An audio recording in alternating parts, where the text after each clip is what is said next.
Hello, good morning. Welcome to another. Get out of my face, please. Hello, good morning to another episode of Live Recon. I feel like it's been a while since we've done an interview.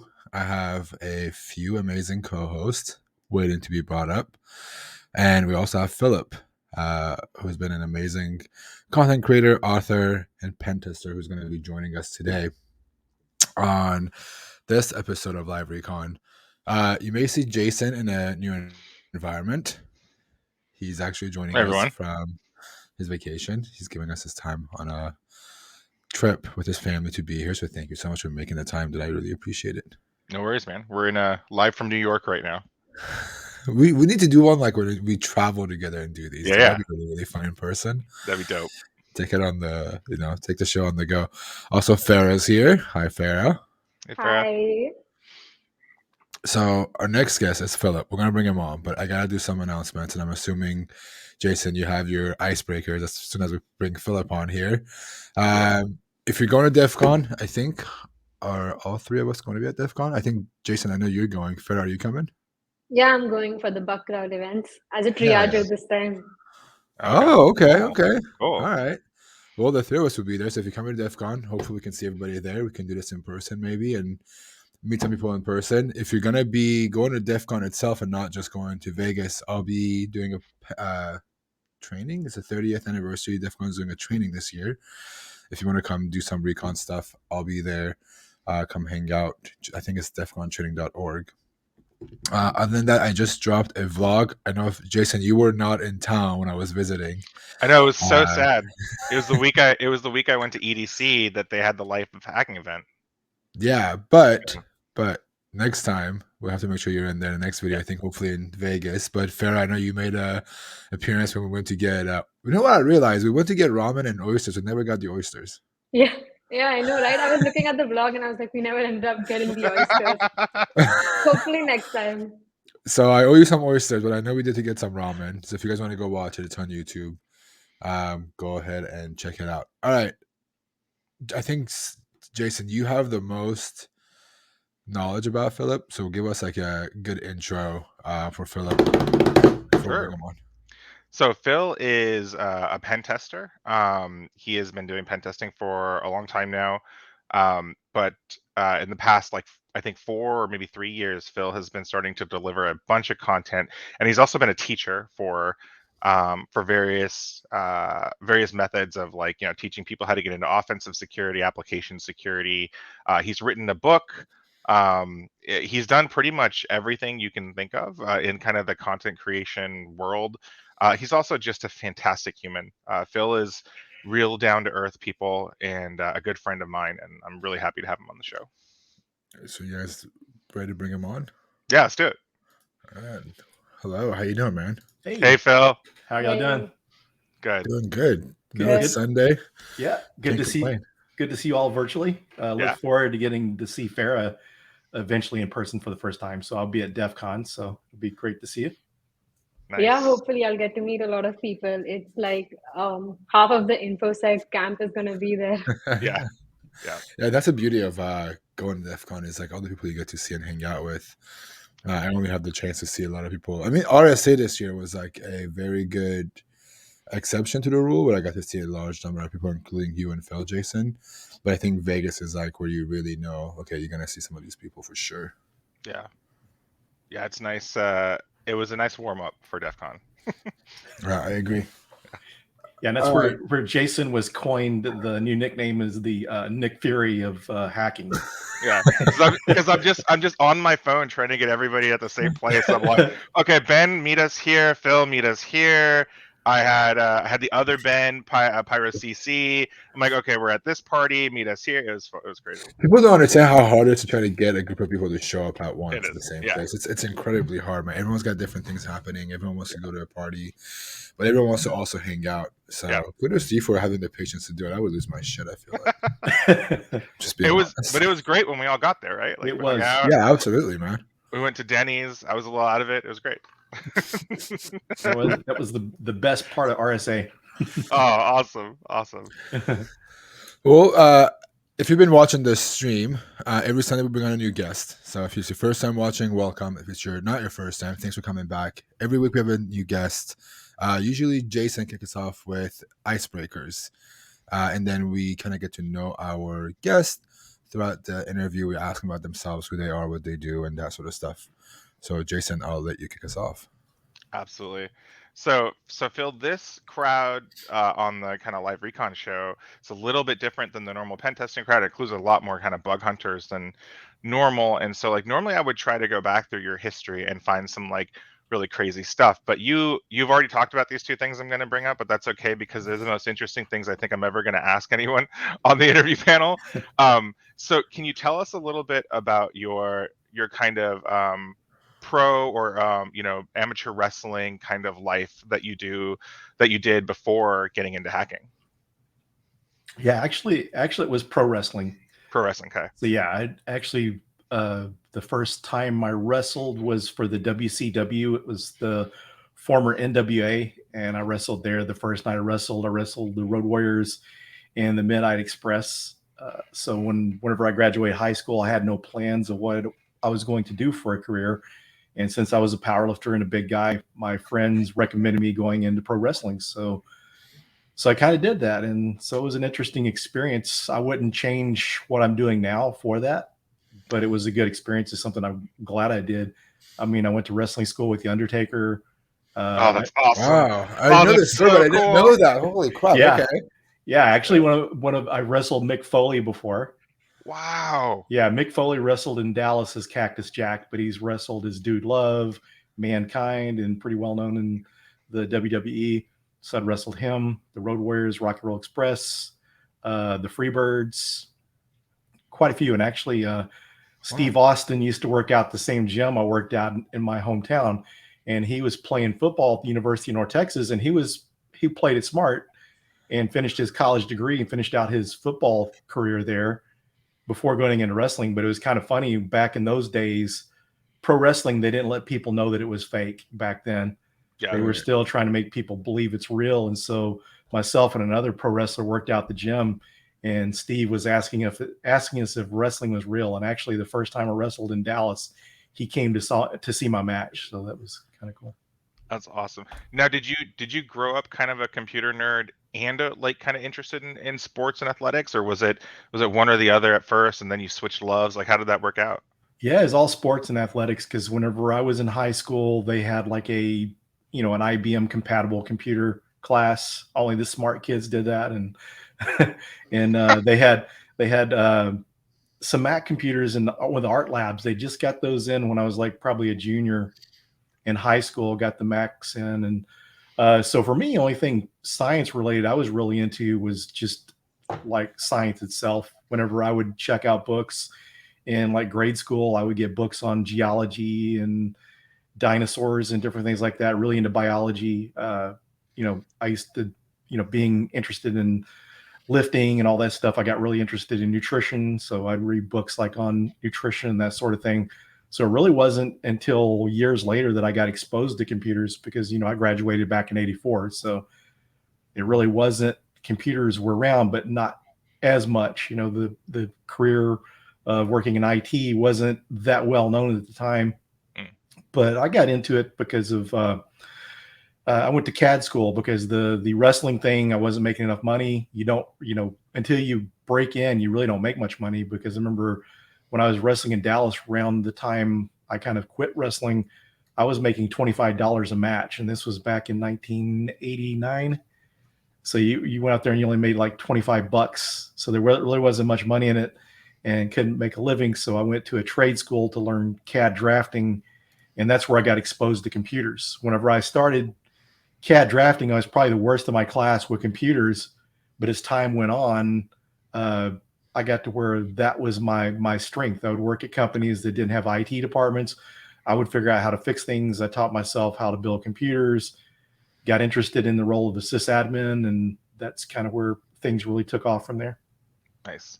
So one of your claims to fame, at least that I remember talking about a lot, was the fact that you wrestled a bear. Can you tell everybody that story, please? Yes. Yeah. Back when I was wrestling, I was only working once a week, so $25 a night or $75 a night when things were good. It really wasn't much money. So my full-time job was working as a bouncer at a nightclub. And so it was a nightclub in my hometown, and they would normally have bands there Thursday, Fridays, and Saturdays, but they really couldn't. It wasn't worth the money to bring bands in on Sundays because Sundays are normally slow. So they'd have different strange events, unusual events on Sundays. They would bring in different types of entertainment, and they brought in a wrestling bear. And since I was a hometown guy, worked in the nightclub, they used my wrestling promo picture to help promote the event. It was open to anyone to wrestle, but I was only like 21 when I wrestled the bear. And people ask me, why did you wrestle a bear? Guys when we're early 20s and younger, we do stupid stuff. So Oh my God. Did you win though? No. The bear didn't take me down. He took everyone else down, but he didn't take me down. Oh man. How much did the bear weigh? 750 pounds. Holy moly. yeah, that's crazy. It's a big bear. Wow. It was kind of funny too, because the picture of me wrestling the bear was the second time I wrestled him, and how I know that was the person that did the best against the bear won this yellow t-shirt that said, "I wrestled Samson the bear and lost." I like it. What did you get for winning? I won a $40 bar tab, but I knew the bartender, so it was like pretty much unlimited. So the second time I wrestled the bear, I was drunk. Oh, there you go. Well, I wasn't going to wrestle him a second time, and after that, I thought, man, that's too tough. I'm not doing that again. And see, I figured going into the wrestling you'd be drunk, not coming out of the wrestling. Do you recommend people fighting a bear? I wouldn't down a bear, Ben. It wasn't dangerous, but I don't know. I don't think I think for a lot of people, may be pretty impossible unless you're kind of athletic. But I always joke around about saying that I want to fight a kangaroo, but I feel like my Aussie friends would not be really fond of this idea. Nah, I would rather wrestle a bear again. Yeah, really. The kangaroos can throw punches, man. They can throw blows. Hey, I don't want to get my ass kicked, but I don't tell you I'm gonna win. Yeah, I just want to fight one, so I can say I went down with my. So Phil, you have continued your physical, kind of activity journey. You're still a competitive power lifter to this day, right? Correct? Yes. Yeah, okay. I haven't competed since 2019. It's kind of interesting because funny how things kind of cross paths, or your schedule wise and stuff, because during B-Sides Austin back in 2019, you were there, Chloe was there. After that, that following weekend on a Saturday, I had my last powerlifting competition. I haven't competed since because the pandemic. There weren't powerlifting meets going on for a while, but then it got to where they were, but some of those federations weren't careful with the pandemic, so I haven't competed since then. So I still lift and still plan to compete again. I at least got to do another competition to see if it's something I want to continue. I'll always lift just to stay in shape, because it's helped me with a lot of health conditions and helped me maintain my health. So I'll probably do at least one more to see if I still have the desire to compete. Cool. We can come back to that later in the mental health section, I think. Yeah, I think we keep that stuff for the end. Yeah.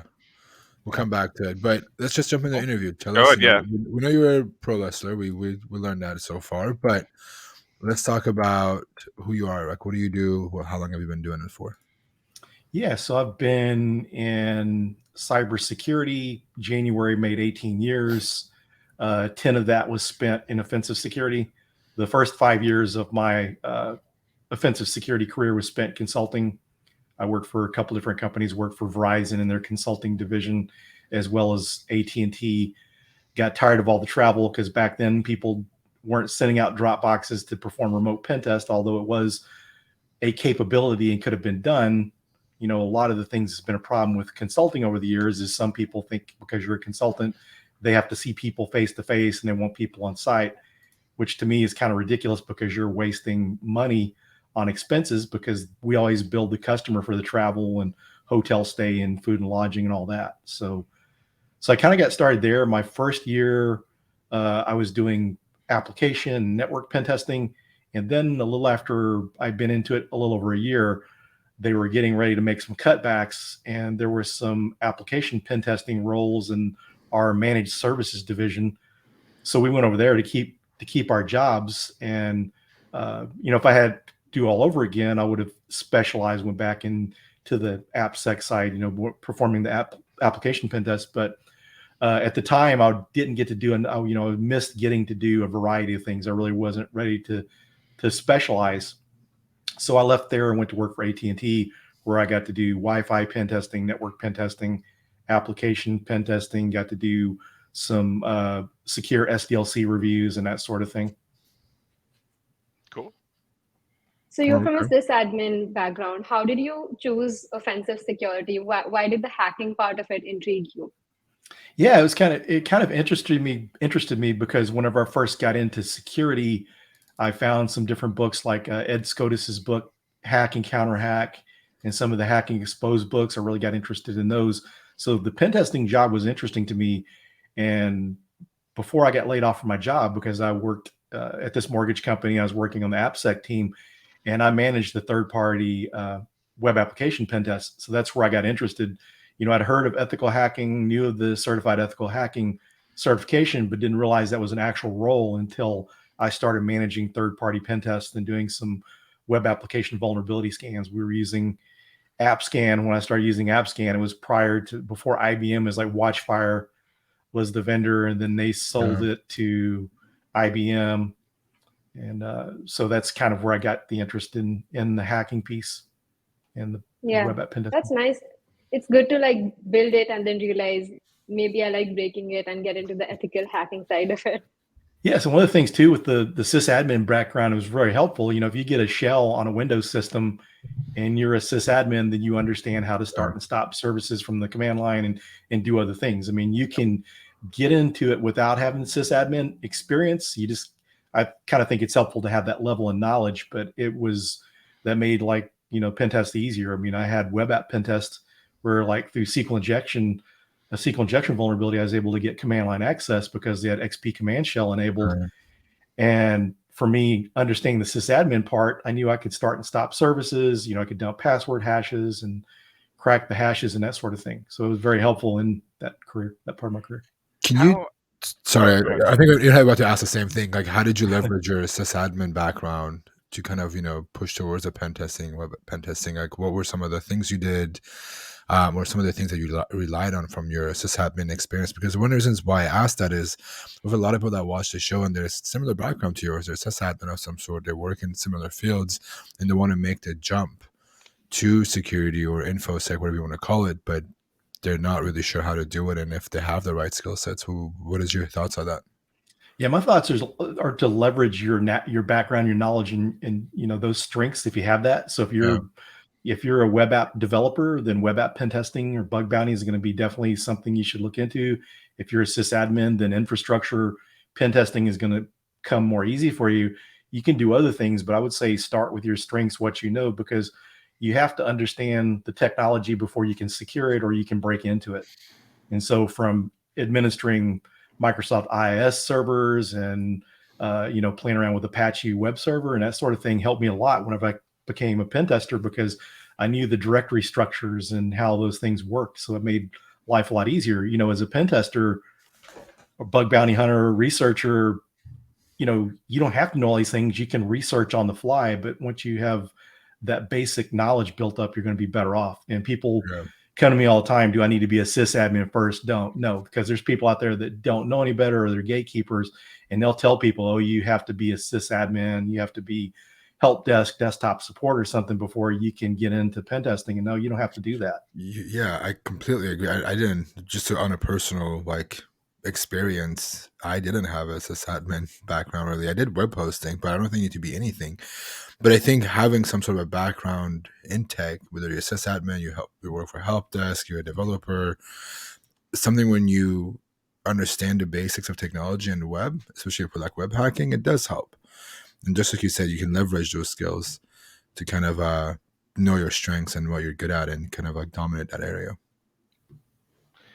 Phil, I'm the one on this podcast actually that tends to make us go long, but I have to ask this question as a follow-up.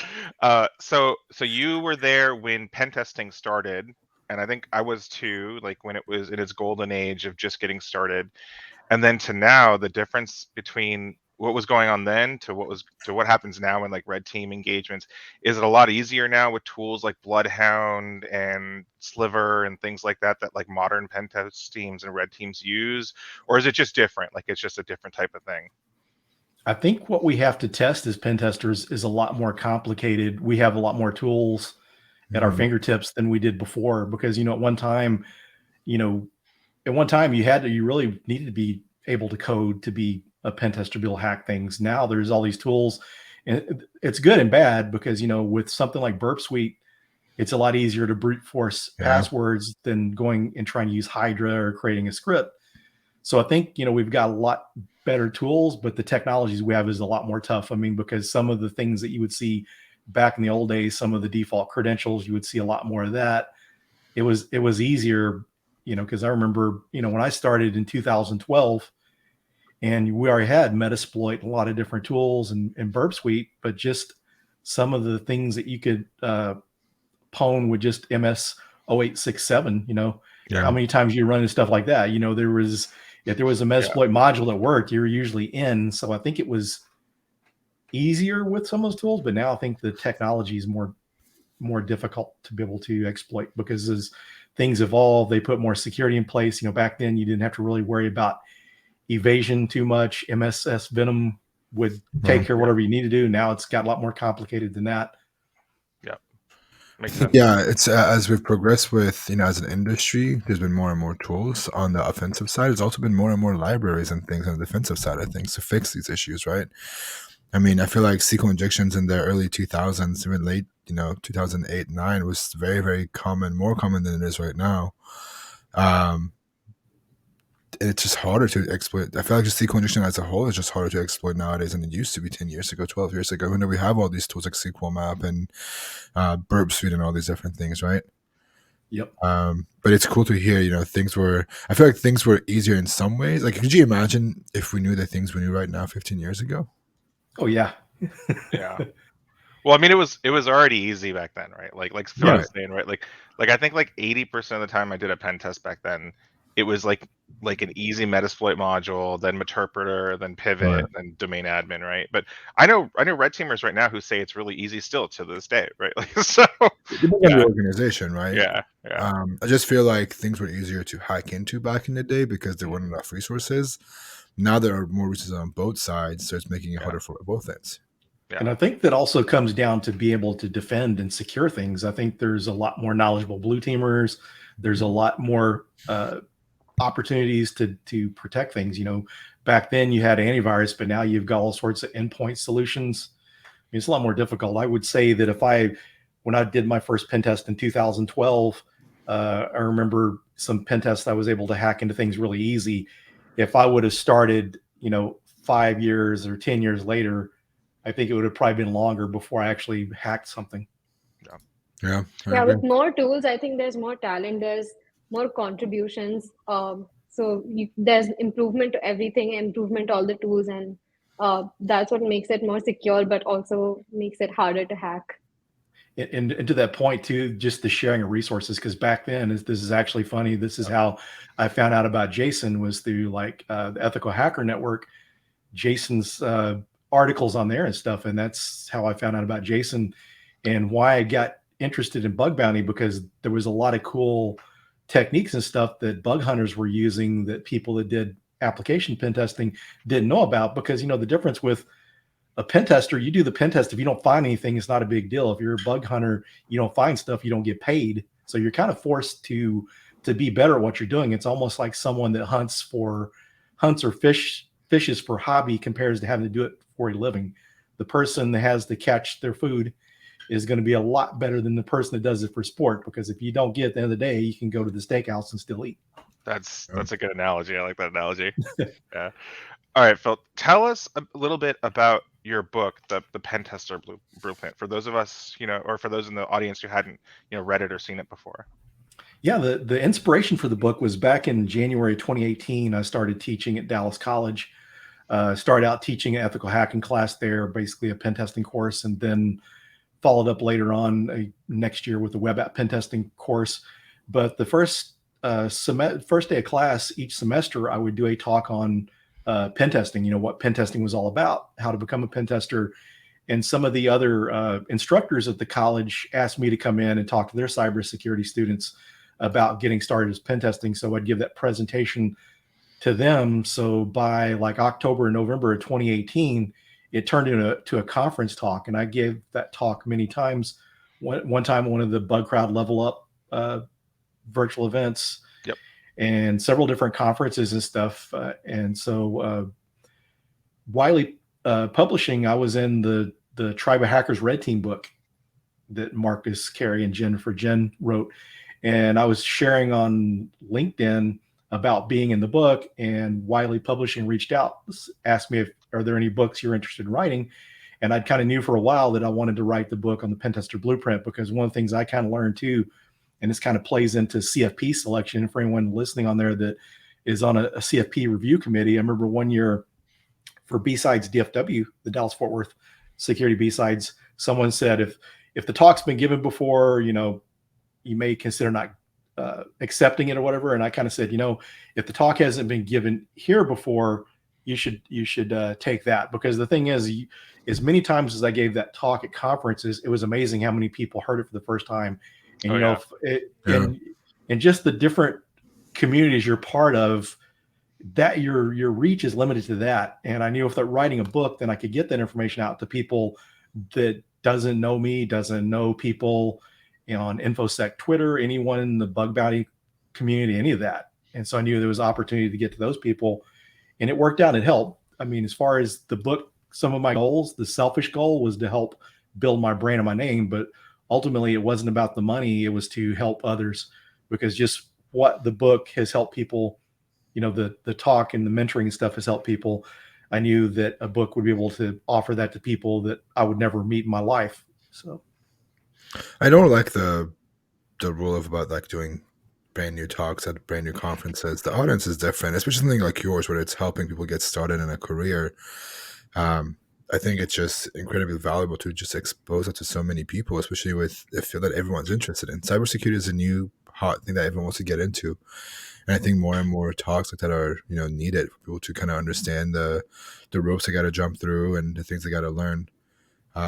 I brought up the book, so people are asking. I had the book on the screen, so if you're watching this on YouTube also, you can just look up the title on Amazon. It will come up as well. It's a great book. And I think you also did that talk at, I've seen that talk somewhere virtually. I can't think of where it was. You did it at ActivityCon, I think. Okay. Yeah, that was the time. Yeah, that was the time I've seen it. Do you plan on bringing that back? Possibly, I do something similar. And I actually at B-Sides Las Vegas, I'm doing a talk on pen testing. Nice. And how to get pen testing experience and how to get it. Actually, I think that was one of the, I believe I may did that for NahamCon or something, maybe. Or I did. No, I take it back. It was for the Sands Pen Test Hack Fest last year. Yeah. I did a talk on pen testing experience and how to get it. Because one of the things too is, and you know, some of the inspiration I get to is from seeing some of your streams, and you know, some of the recommendations I make to people is the episode you had Haddix on when he was showing how to build a resume, with, you know, using just G Suite and how to populate it from bug bounty stuff. So a lot of things I've learned from other people, I share in that talk, because one of the things when you do a talk or you write a book, there's always things you learn after the fact. And, you know, some things like Joe Helly, the mayor, he was really out there pushing. It wasn't anything new, but it was new to a crowd of people, because he was sharing with them was going after CVEs. You know, that's a good way to get things on your resume. And so just combining all those things. And so that talk at B-Sides Las Vegas is towards that, gearing it towards more of the getting experience, you know, doing bug bounties and doing pen tests for like some of the pen test as a service type platforms as well. Yeah. One of the parts of the end of that talk, Phil, you talk about reverse engineer. It's like my favorite part of that talk is reverse engineering, like where to go next, like what skills to grow into, and how to not pay thousands of dollars for like crazy courses, you know, and stuff like that. Can you walk us through like that real quick? Sure. Actually, that was a separate talk. And Oh yes, okay, it was. Yeah. the first conference I gave that at was in B-Sides Austin. I was there with you. Yeah, I remember. Yeah. Yeah. It was pretty cool to see someone that you really looked up to and respect in your talks. So that was cool. So I got the idea from, I call it reversing education, and basically educating yourself, because one of the things we look at is you take some of the books out there that are still awesome books, like Web Application Hacker's Handbook, last updated in 2014. Of course, we know they updated things on Portswigger, but you take a lot of books like that never get updated. And so if you go through and look at these books, you reverse the content, look at the table of contents, look at the subjects, you can go out and find newer content. Or if there's something that someone like SANS offers that, some ICS pen testing course that, you don't have an employer that's going to cover that, and you don't have $8,000 to spend on a course, then you can go look at the table of contents and just the content that's contained in that, and do your, reverse research it and find content on it. And nowadays we're in a better time than ever to be able to do this, because a lot of cases someone's got a video out there on it, or some write up on Medium or something. Yeah. So you'll go to like a black hat training and be like, what looks cool? And then just reverse engineer the syllabus for the course and start Googling on it and be like, sweet, like now I have like a good idea, of where to start for these topics. And maybe I don't have to spend $7,000 on a black hat course. Yeah. And then if you look at some of the like SANS and some of these other providers, they give you a little more detailed information. So it gives you a little more to go on your research.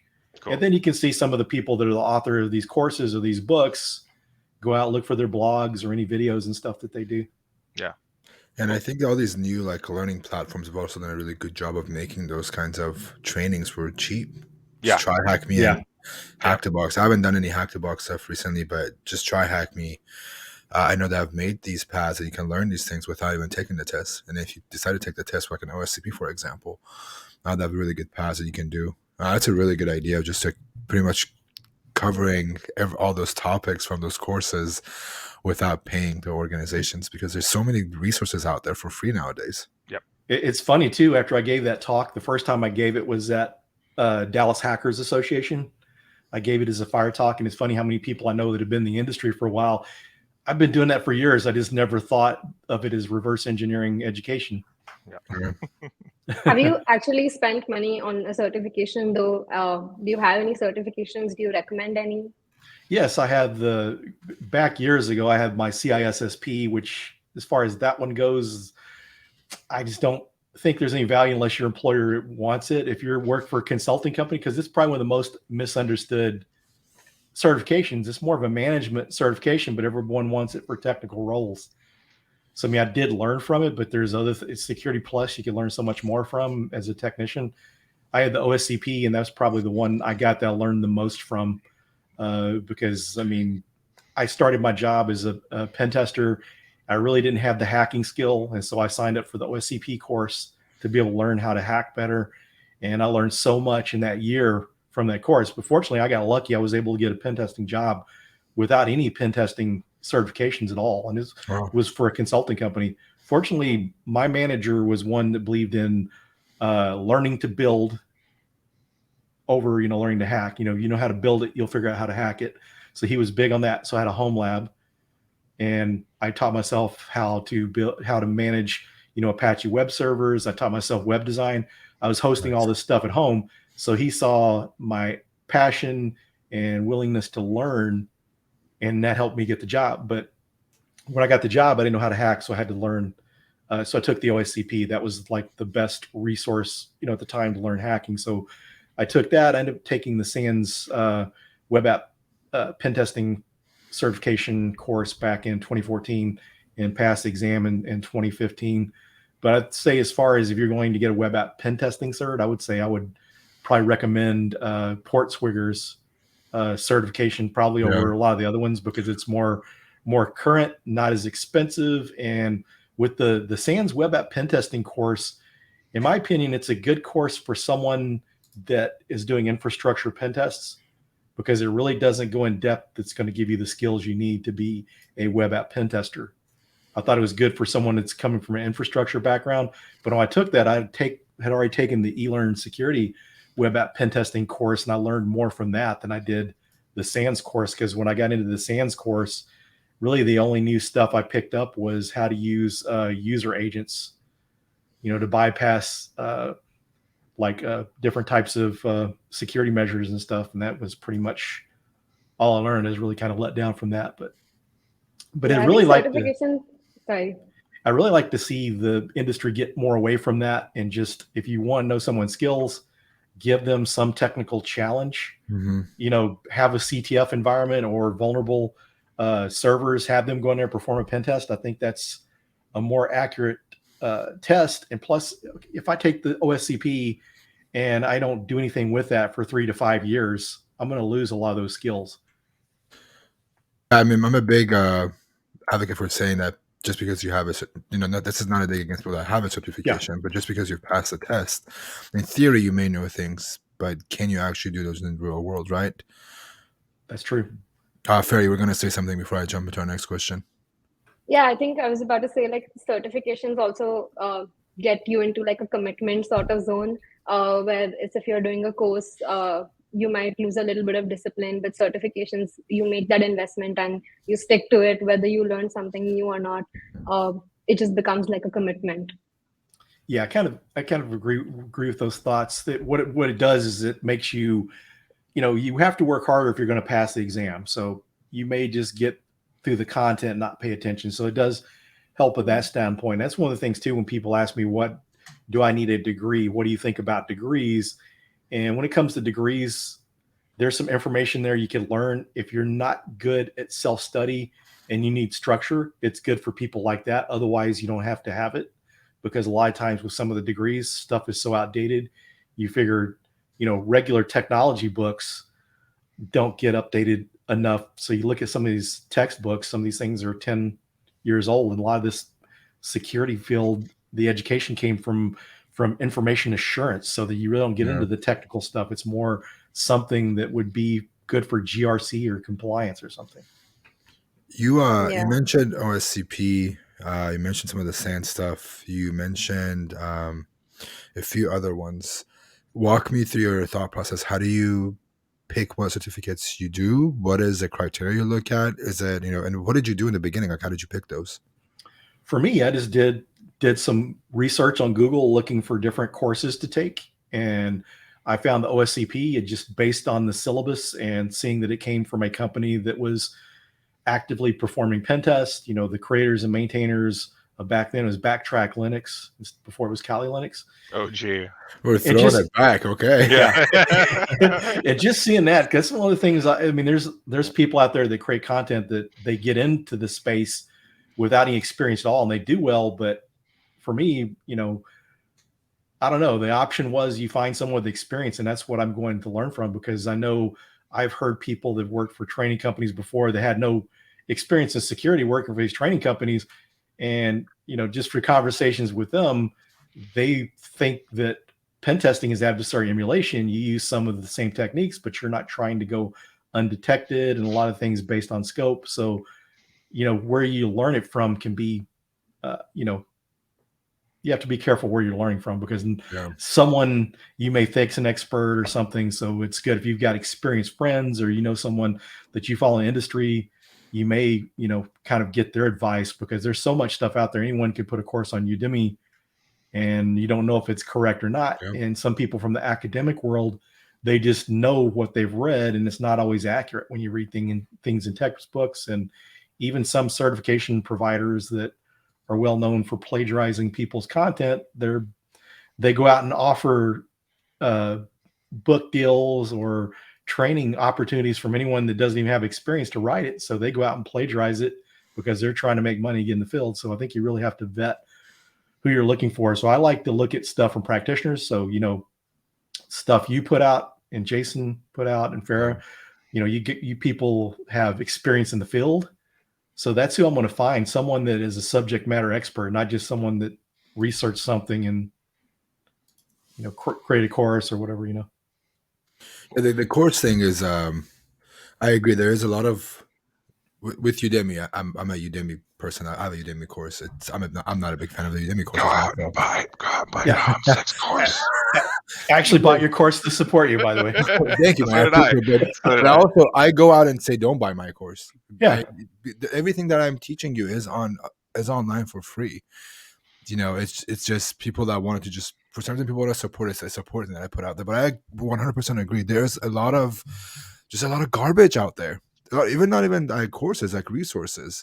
So just really vetting and seeing the companies that are putting those out as a whole, like, anything with offensive security, I think it's a no-brainer. You should do those OSCPs and OSWs and all these like big certs if you want to get, the more of those you do, the probably the higher your odds of getting a job or getting past HR. But you're absolutely right. There is a lot of noise. And I think that's in any industries, when money gets involved, people just don't care what they do just so they can make an extra buck or two, right? Yeah, just like you've seen a lot of crossover people coming over from teaching other types of technologies, moving over to the security space and pen testing space because there's money there. I've seen a lot of, and this is not a dig at my networking friends, but I've seen a lot of network engineers turn hackers recently.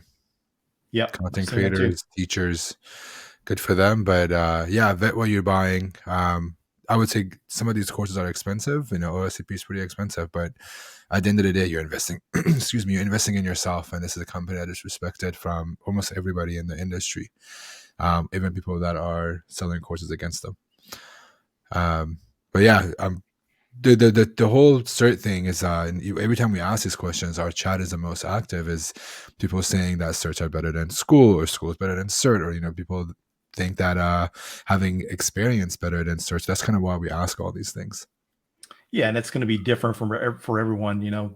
Some people need college. If you go to having that structure, because for me, I have a degree. I only have an associate's degree, but I got that because I was already working as a sysadmin.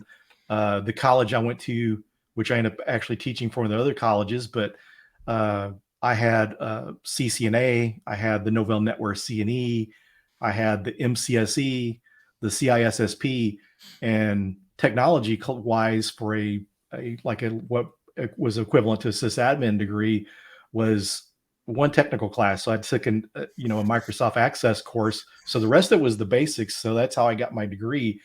And one of the things that was good is the soft skills I gained, because in high school, I didn't take it seriously. So going back to college and taking the English composition courses, that helped my writing so much. And that was worth all the time I spent in college, which was like a little over a year to get my associate's degree, but that was worth the time and effort just to take that course, learning how to write better. Nice.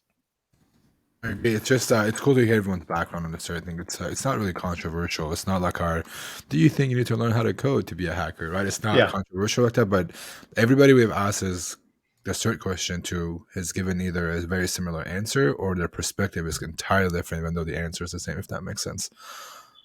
And that stuff will change over time too, based on your experience. Because when you start out in certain areas, like especially back in the sysadmin days, you really pretty much had to have a cert. And, certs was such a big deal. People had ridiculous amounts of certs. And so, it's good to share that, because some people think I have to have a degree, I have to have a certification, I have to code. No, you don't. Look at Alyssa Knight. She doesn't know how to code, but she's really good at what she's does, and she's very successful. But then you take someone else like Harmjoy that writes some really cool red teaming tools, and he knows how to code. So it's not, it's do it yourself. Whatever works best for you. The petty Amy wants to mention Jonathan Data, but I'm not gonna. Yeah, I've seen that dumpster fire lit back up here recently. All right, somebody ask the next question before I go down this rabbit hole. I think because you have so much experience with certs, it's also nice to know like recommendations, what you got to learn from, what you didn't get to learn from as much. Thanks for sharing. And do you play CTFs? Do you learn from CTFs? I haven't done much with CTFs. I really wished it was more of a thing when I was getting started out, but I think they're very valuable. When I was teaching at the college, we used to try to encourage our students to do the National Cyber League, because there is always the CCDC, the attack and defend type thing, and you have to be on a team. But the good thing with like National Cyber League, you're able to do it on your own, and there's a lot of good skills. And one of the things I like about CTFs, it's not always pen testing related. You can learn a lot of things about cryptography and some other things as well. So I think it's very valuable. And, you know, some of those things like National Cyber League, they rank people on how well they perform. And so employers will buy those lists. So it helps their chance of getting hired, helps them better. That's interesting. I did not know that employers actively look at like CTF rankings as well. Yes, especially when they're looking for people just getting into the industry. You know, they'll look at, you know, they go around different colleges recruiting, but they will use resources like National Cyber League. And then people are using more services to vet, just like Point 3. I used to work for Point 3 Federal, and their Escalate platform is basically a CTF. They've got like binary reverse engineering, web application pen testing, and their platform is used a lot for vetting students, but it's also used as a CTF at conferences, different conferences. And sometimes they will tailor it towards hiring managers that are attending the conference to turn around and say, if you're looking for web app people, then they do a lot of web app challenges and they can share that information with them. But I really think that kind of thing, like the CTFs and challenges, technical challenges, I think are a better way of vetting the skills, because you take some people that are really highly technical and good at what they do, but they don't do good in social situations. Maybe they don't do well under pressure. And the way the pen test interviews have gotten, a lot of technical interviews, it's almost like a challenge just to try to throw the person off or prove that you know something or they don't. And that's just kind of a bad situation. It really kind of, really kind of messes with the attitude of the people interviewing. So I think a more accurate way to do these things is give someone a challenge, let them perform a pen test, go back and review the results of the pen test, do like a readout like you would on a pen test, the debriefing and those type of things, opposed to just asking questions. Because, just because you can't answer this question doesn't mean you can't Google it. You don't have it in your notes and you can figure it out. Yeah, I'm such a anti like Google, Facebook style interview person. Like the whole kind of vibe of throwing people off and stumping them with like really esoteric questions. I don't think it helps anybody. And you filter out a whole bunch of candidates who are probably awesome, who could have done the technical research, if they had a computer in front of them or whatever. And like, and even practical sometimes, like when consultancies use practicals to hire, I like practicals, but I don't like judging people on the completion of the challenges. I more like judging them about their report and how professional they were and what effort they went into it, rather than finding the solution necessarily. Like if they can explain their work and how they were thinking and what they wanted to do but maybe couldn't accomplish, I think that those are better indicators of someone being successful a lot of times than just like cracking the binary or whatever. One of my favorite things that I did at an interview recently was I asked this really simple question that I couldn't think of the answer to. And my answer was just like, this is what I would look for on Google to solve this. Yeah. Because you can't expect me to know this. And I'm going to go Google this stuff. I'm going to bullshit my way out of this interview. But I'm not going to go and like put something in prod just by looking, from top of my head, right? I'm going to look it up, make sure I'm doing it the right way. I think that's what saved me from like not losing that interview, because it was a big part of the interview. And they asked me like, honestly, I'm drawing a blank. But if I were to, have my computer on me, this is what I would look up on Google. And that literally, I saw the change in the manager's face of going, that's a valid point. If you know the answer, at least you know what to look for. Yeah. Yeah, I think what we need to look for is like problem solving. So when we ask someone what they were thinking when they were doing something, that shows us a better reflection of what they would be able to do on a job versus expecting them to know all the answers to everything. Yeah. That's what I'm doing a talk pretty soon coming up about hiring, and in one portion of it is interviewing, and that's like one of the portions of it is like I've hired so many people who have been really technical and really have passed those type of technical interviews, whether it be whiteboard style or whether it be practical, and killed it, and then turned out they didn't really work out. Like a lot of them, I would say like 90% of them didn't really work out because they had like bad attitudes. They didn't know how to research on the fly. They were very specialist and not broad, and weren't right for the role as a pen tester, because you have to know a little bit of everything. And so I try to interview more for like broad categories now, and professionalism and learning on the fly. And so if someone gave me that answer, Ben, I would be like, yeah, absolutely. That's what I would do. I would Google my face off, you know. Like, so yeah. But it's great that you know the answer, but don't be shy Yeah. to say I don't know the answer, Yeah. and this is what I would do to figure it out. Because Yeah. I think same thing as you, man. It's just a willingness of learning and problem solving. Like Farah said, like people knowing how to problem solve is a lot better than a know it all. Someone who's going to know everything in theory versus, you know, doing it the proper way. Yeah, I think there's a lack of resources for interviewing in our industry, and everyone wants, you know, millions. I have people like messaging me saying, "Oh, these job want like, you know, 3-4 years of experience. I have no experience." I'm like, apply anyways. Like, fuck the experience. Yeah. Apply anyways. Yep.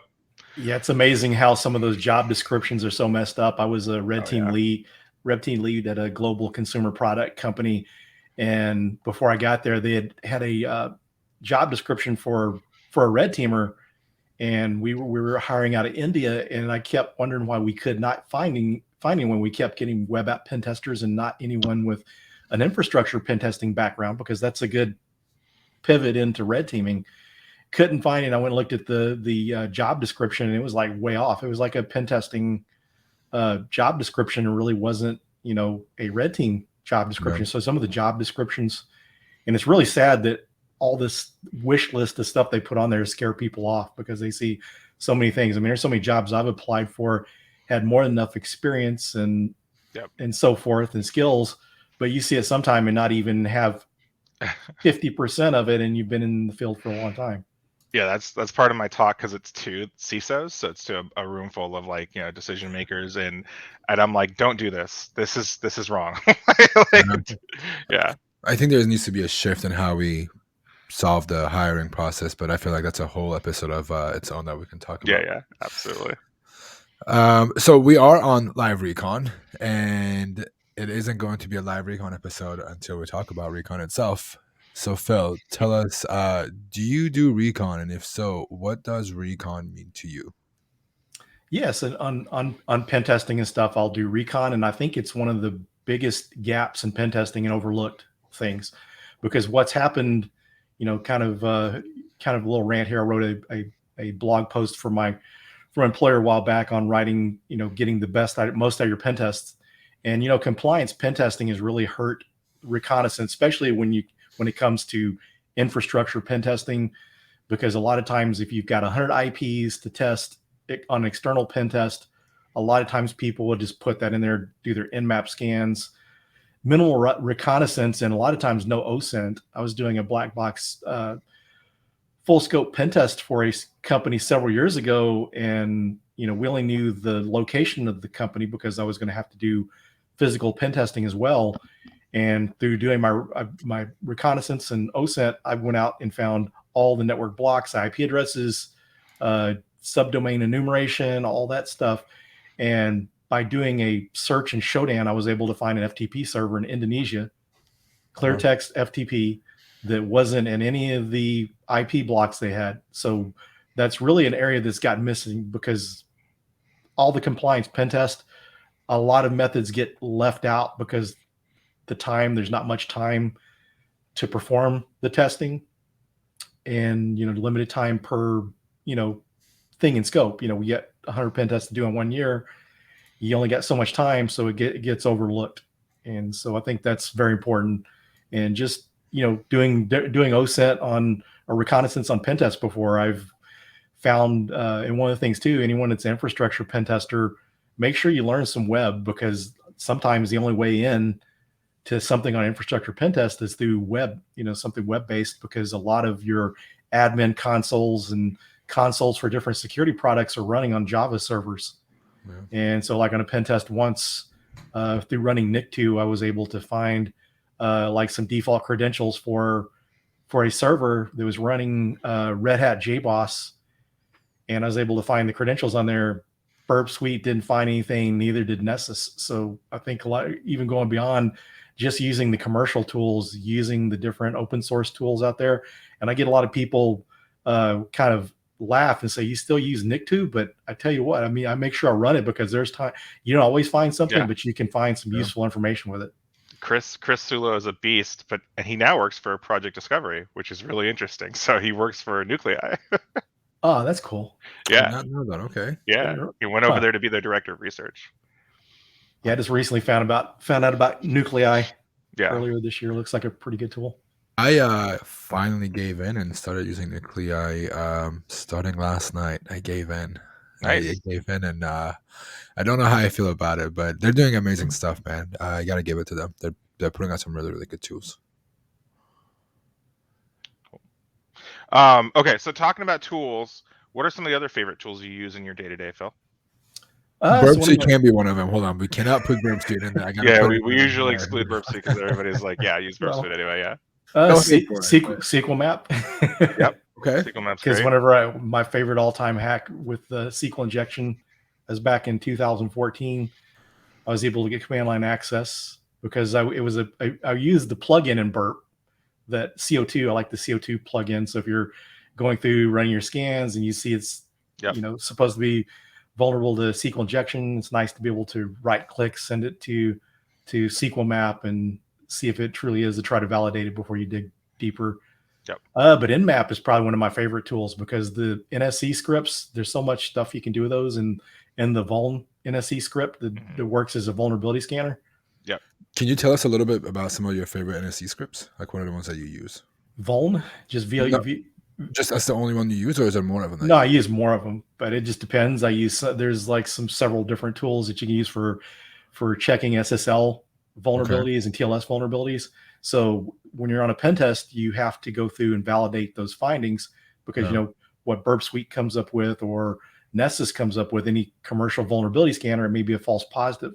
So you need to validate those. So the first thing I will try is an NSE script. I'll look up what NSE script for particular vulnerabilities, just like some of the FTP bounce vulnerability. There's a NSE script for that. So just about anything you can think of, there is an NSE script for it. SQL map, not SQL map, but SSL scan and SSLIs were some tools I like for validating SSL and TLS vulnerabilities. And for anyone that's been pen testing very long, you hate those kind of vulnerabilities. I work for companies, they still wanted screenshots for that stuff. And, usually Nessus or whatever finds those vulnerabilities pretty easy, but yeah. So yeah, Nmap, NSE scripts. Okay. The vuln NSE script, is that the one that's maintained by vulners? Yes. The people, and so it's just a giant. It's very much like a nuclei, but it's the database maintained by vulners, right? Yes. Yeah. Okay. And I like it because it'll give you like open source vulnerability database stuff as well as CVE data on that.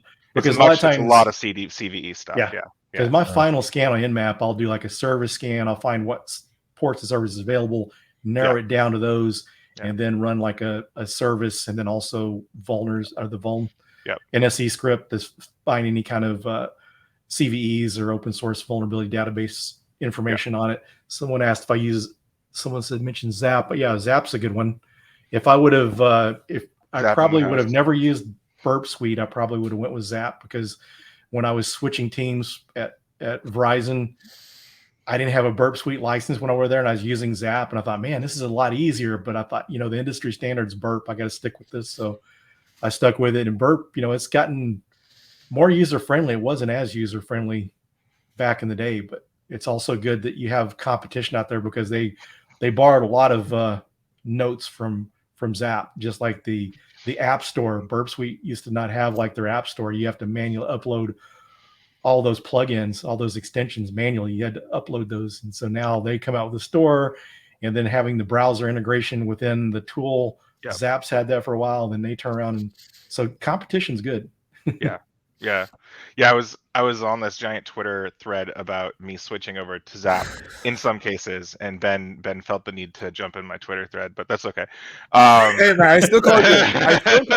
I still called you a 10. I said you're a 10, but you use Zap. So the reason I'm on the Zap train right now is that the crawler in Burp is just so unmanageable at this point. So like crawling a dynamic website, like it just can take freaking forever or time out. There's little to no visibility or like inline tuning when you're doing it, right? So the crawler is much simpler in Zap, and I can tune it better. And then also I have verbatim found stuff using the scanner checks in Zap that Burp didn't find. And so like I don't know what that is about. I don't know, like because I know the team at Burp is freaking awesome. I have the biggest respect for Albino Wax and Daffid, and I know them, and it's like I love the tool, but also like I got to use what works for me and what's easiest to consume. So like I've been switching back and forth a lot. I think Zap would get a lot more adoption if more people in the bug bounty community and more people with offensive backgrounds would spend time on it, because it seems like a lot of it has come from the AppSec world. Yeah. I don't think there's been enough time or enough people from the offensive side sharing content on Zap. It also doesn't have all the plugins that Burp has. Burp has a tremendous community of plugins backing it up, and you can't find those anywhere else. Like you can't find an Autorize or something like that on Zap yet, right? Which is, it's one of the best extensions that exists for Burp. So I think it's a good time to ask, since we're talking about Burp and Zap. Are you an avid like Burp user? And if so, are there any like plugins you rely on heavily? Yes, when anything web app, I use Burp Suite on, and I mean I even keep a personal license myself, my own license of Burp Suite for side pen tests and stuff. But CO2 is probably my favorite one because of the SQL map plugin. Just works pretty well there. I mean, there's just several good ones on there. I mean, when I was working for an internal resource for a bank, they have a really good one for Active Directory interactivity, because sometimes those internal environments are the biggest pains when you have Active Directory used for single sign-on and you have some of these apps using that, be able to go in and configure that plugin for that. So yeah, I've used several, and probably the one I use all the time is CO2, but it just kind of depends on the type of pen test I'm doing. And so you set up the CO2 server so you can just right click and start a Burp scan from a line in your scanner or proxy or something like that? Or do you use the one where you just copy the syntax and paste it into your command line?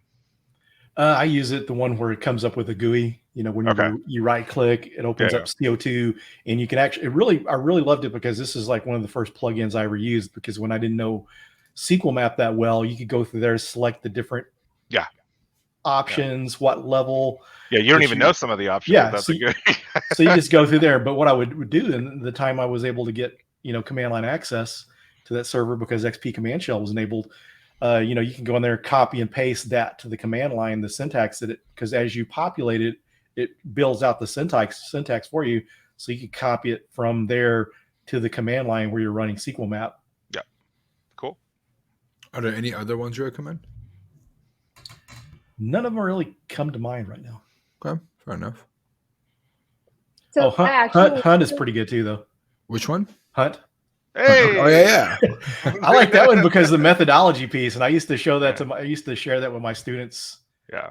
In my web app pen testing class, and when I do workshops to show them, here's a methodology. You can switch between Web Application Hackers Handbook or the OWASP testing guide. Yeah.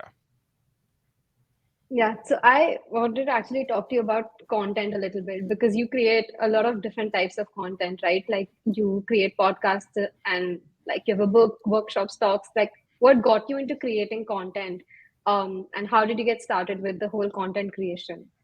Writing was the first method, because even before I started writing anything on security, back when I was really more active in the powerlifting scene, I used to write articles or blog posts on powerlifting and powerlifting nutrition.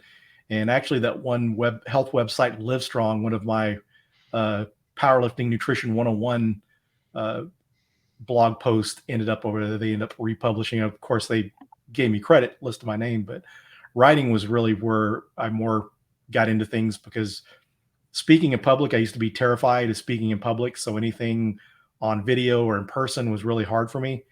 But I went to Toastmasters, and that's really where I was able to get comfortable with speaking, and then teaching helped a lot. So I'd say a lot was writing, then speaking at conferences, and then running a meetup, streaming some of my meetups, and then getting into, for a while I was doing the live stream thing, but it didn't really work out with my family life because I have a daughter, and I was streaming on Tuesday nights. And so if it was a chance to get together with her, I would just cancel my stream that night. And so I kind of would like to get more into the YouTube content creation, but it would be pre-recorded stuff that seems to work better because the live stuff is kind of tough. But then podcasting, what was a big help to get started any of the webinar stuff, any of that was while I was an ambassador of Bug Crowd.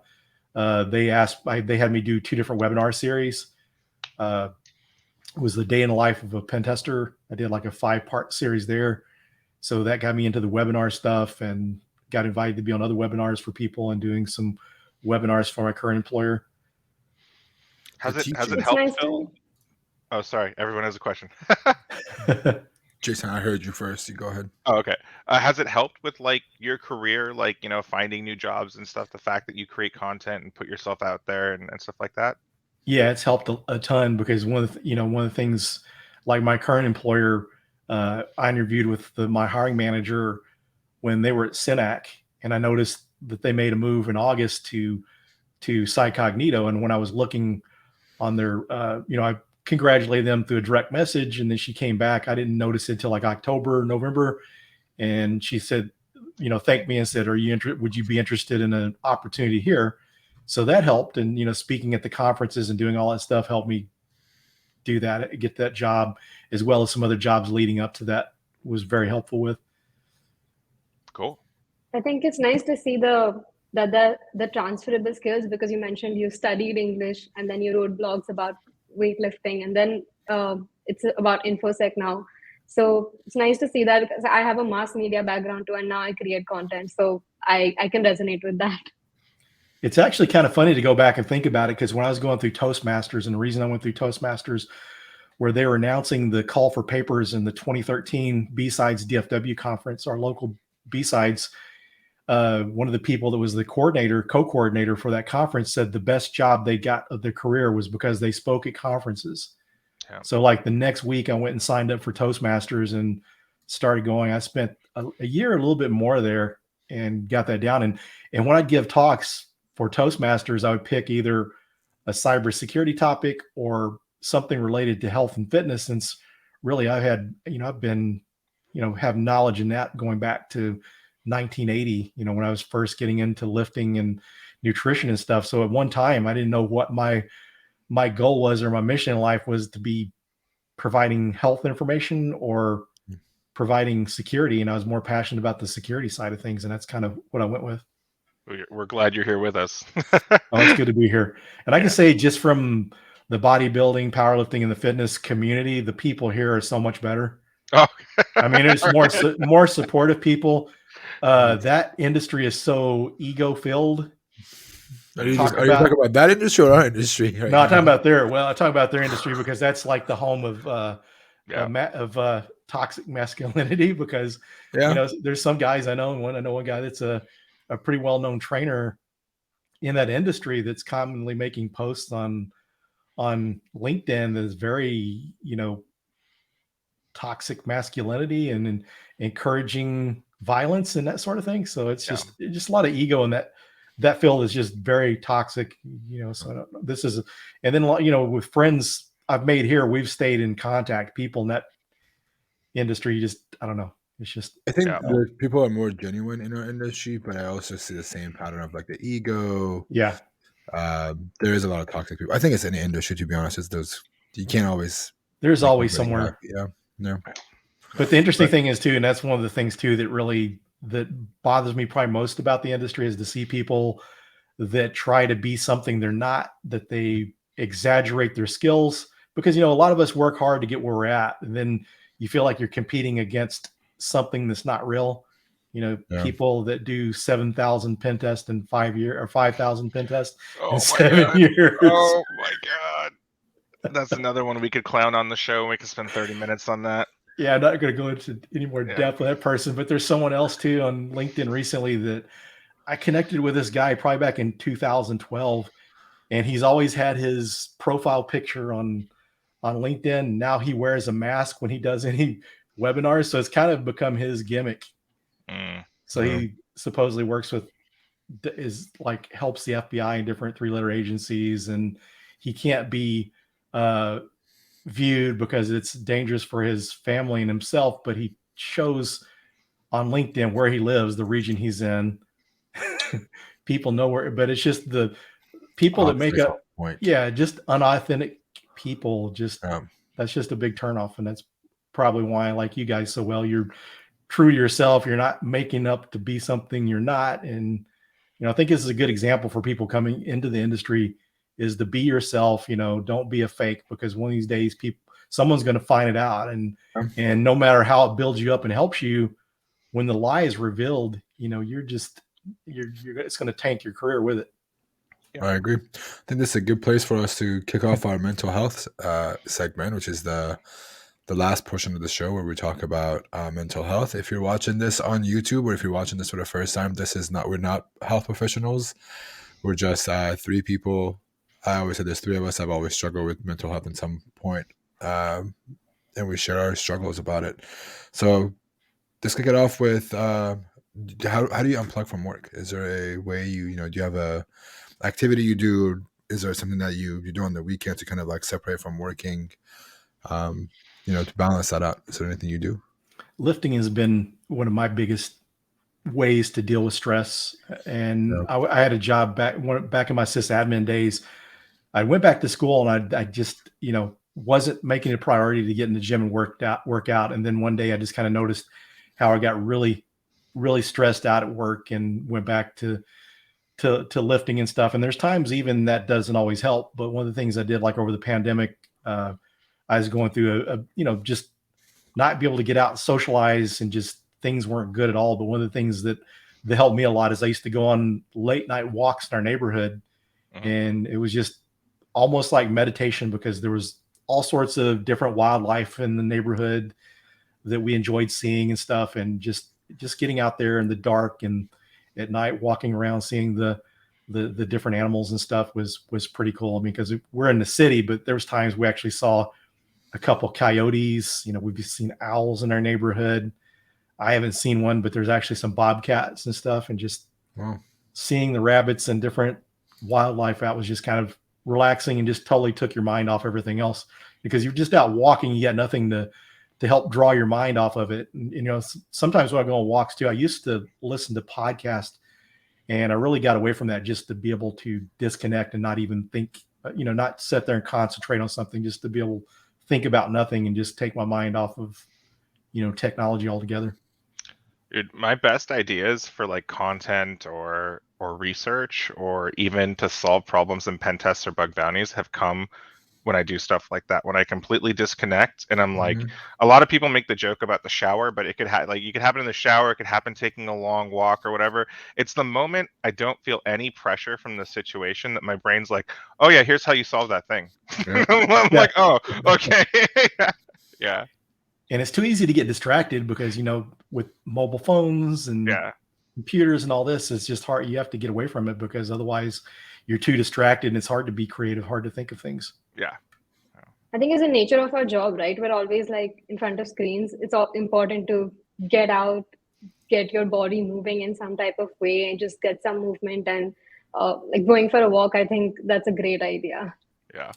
Yeah. And I think just in general, just getting away from technology and learning, because when you're first getting into it, it's easy, but after a while you can overdo it and get burned out. But one of the things I even do is I don't mentor on weekends. It's just a very rare case I do any mentoring, because the weekend is just to unplug and not do that kind of stuff. And I had someone that had me doing mentoring sessions, I guess it was like last year at some point, and I had to be home by like 5 p.m. and I had a good friend of mine that's 2 hours away.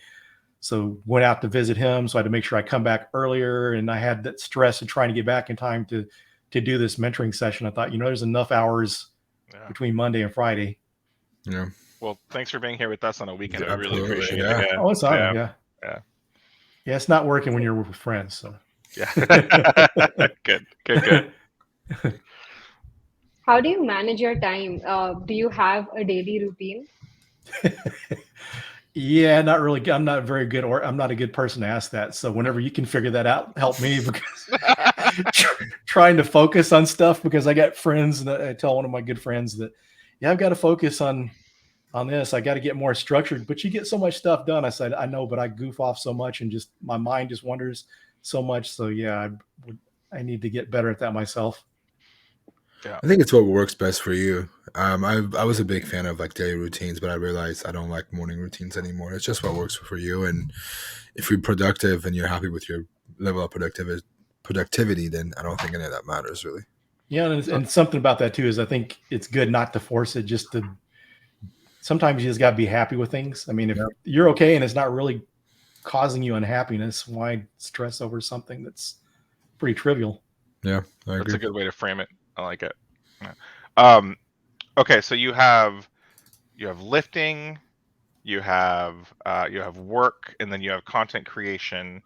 How do you balance those? Like is it like you're splitting your life like between those three, or does it all kind of meld together? Do you get to do some part as part of your job, et cetera, et cetera? The cool thing about my new job is part of those activities are my job. So like doing webinars and things like that, going to conferences, because prior to my current role, I was doing all this on my own. Fortunately, my previous employer would let me go to conferences and I could take training time. I didn't have to take time off, but a lot of this stuff is, just like going to summer camp coming up. I'm speaking for my company, but then the rest of it's stuff I'm doing on my own, but I'm getting the time off. It's part of my job because evangelism is part of the role. So that's made it a lot easier. And even like podcasting and stuff too, it's not strictly after hours. A lot of times I'll record podcast episodes during the day and stuff. So this job's made things a lot more manageable and easier to do, because before, when you got the job and then you're having to do podcast after hours and all this stuff, it made it a lot more difficult. Yeah, I think having a good employer that understands you're still getting things done while also working on your passion projects is very, very helpful. It also gives you, I don't know, I feel like you get more productive knowing that you're not bound into the 9 to 5. I have to do this 9 to 5 just so you can, pursue my dreams afterwards. So I think having that is definitely a plus. And I feel like more and more companies are becoming okay with that as long as you're hitting your goals and doing your daily tasks. Yeah, it's good to see things evolving that way, and I hope it continues, because, with the pandemic, more people want those flexible type jobs. And I think it's just kind of ridiculous for companies to not offer that. I mean, as long as you can make meetings or calls that needs to be done, as long as the work gets done, you might as well do it then, because when you're working, when you're more productive, you're going to get more work put out and better quality work. Yeah. Have you ever faced burnout? What's your take on burnouts? If you faced it, how do you manage them? Yeah, I've done that before, because I've worked my day job and do side pen tests. So one of the things I haven't done side pen test in quite a while. I was just kind of forcing myself to do that. And at times when, my main job is doing pen test during the day, and then you're doing pen test after hour for someone else, I just had to cut back on those type of things. Just kind of, when you do too much of the same activity all the time, it's easy to get burnout. Are you good at identifying when, you're about to hit your burnout, or are you kind of tired of doing things? Yeah, I can kind of see. And it's interesting how that kind of almost goes like on an annual scale, because there's a lot of conferences that really hit towards the end of the year. Yeah. So around December or so, it's good that for me that conferences start slowing down in December, because you might have one or two. And then I usually like to plan to have the last 2 weeks of the year off. And that works out well for like holidays and things fall around that time. Companies a lot of times slow down. So I usually take the last 2 weeks off. And actually that's when I quit streaming last year, was after December. I took off from streaming. I had all my podcast episodes recorded in November. And one of the things I learned from that too, as far as burnout goes, is you don't have to do everything. So you don't have to stream. You don't have to do YouTube. You don't have to do podcasts. You don't have to write. You know what? You should really pick something you're good at, or a few things, and, be the best you can at that. So that's kind of what I'm trying to do now. With the Sunday streams, one of the things that I've learned is when it's Saturday night and I go, I got to work tomorrow, is when I know I need to take a break. Yeah. So I did that a couple of weeks ago, and I'm like, I got to stream the next day. But, I'm going to do it one more time, see what happens. That feeling went away. But the moment it comes back, I think it's going to happen within the next week or two. But luckily with DEF CON happening, I have to take a week off and be in, or 2 weeks off to be at DEF CON. So I definitely think, like, if you know how to recognize those burnouts, you shouldn't fight it. Yeah, I think that's good advice. And the last but not least, this is my favorite question to ask all of our guests is about imposter syndrome. Being that you're a content creator, you do pen tests, you've been around for a while. Do you still deal with imposter syndrome? Oh yeah.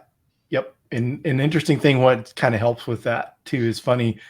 I guess where it came out the most was when I was teaching, because I remember I'd be doing a class lecture, doing some hacking demos, and I thought, man, I hope the students aren't as bored as I am. This totally sucks. But then the cool thing is it just seems like the universe, when you're doing something good, it seems like the universe gives you a nudge, because I would have students come up, that was a great lecture, I learned a lot from it. Or there's times when you're going through and just creating things, or just like you're talking about dreading the stream, and just like when I was dreading those things, and there's times, should I keep podcasting? Should I keep doing this?